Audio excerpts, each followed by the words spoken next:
really good week to see a movie inside. You know, it's a lot of rain and it's still pretty humid out there. Yeah, this dreary look really has been making it feel like we just want to sit on the couch, right, Chris? Right. So, yeah, it's been a great day once again, and the rainfall continues to be part of the equation for some of us, not all of us. It's that hit or miss activity, but those that are seeing the rainfall could get enough to where flooding is a bit of an issue. Here's our view looking out toward the National Cathedral. Yeah, those clouds really have not given way to any sunshine across not just the D.C. metro, but most of the area today, as we continue to see a frontal boundary lingering nearby. Now today it is a little bit farther south of us, which is why overall it hasn't been all that active, and severe weather has not been a concern whatsoever today. But that front is still close enough that yes, we are seeing some pockets of steady to even heavy rain still developing out there this evening. Now things remain rather quiet in and around the Beltway, and this time up through north central Maryland.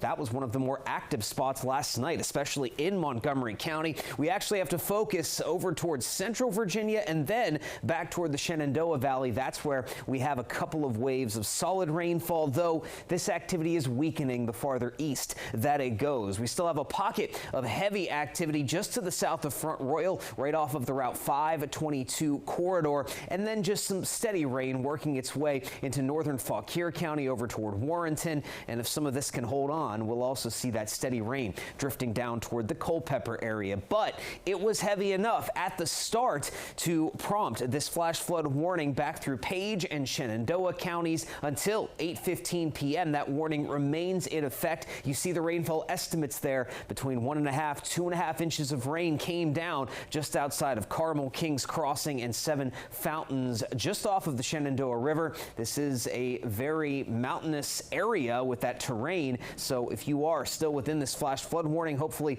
you've been able to get to higher ground, and if you are out and about, you try to avoid those low-lying areas and watch for any flooding. Now, as we move forward into the overnight hours, similar to yesterday, some of this activity spilling out of the Shenandoah Valley could spark a couple of additional pockets of steady to heavy rainfall, and this time around, some of that is likely to develop a little bit closer to the D.C. metro around 8, 9 o'clock tonight. So something to keep in mind. Again, the later that we go, it doesn't mean that the heavier rainfall is done with us quite yet. And notice we continue to see a couple of pockets of localized heavy rain through about midnight. But then as we head into the day on Wednesday, that front continues to drift farther away from us. We'll have a bit of an easterly wind going, and while a couple of spotty showers may be possible, it's just going to be a cloudy, cooler day overall on Wednesday. Many of us catching a drier break before, well, you guessed it, the next round of wet weather is not too far down the line, and Thursday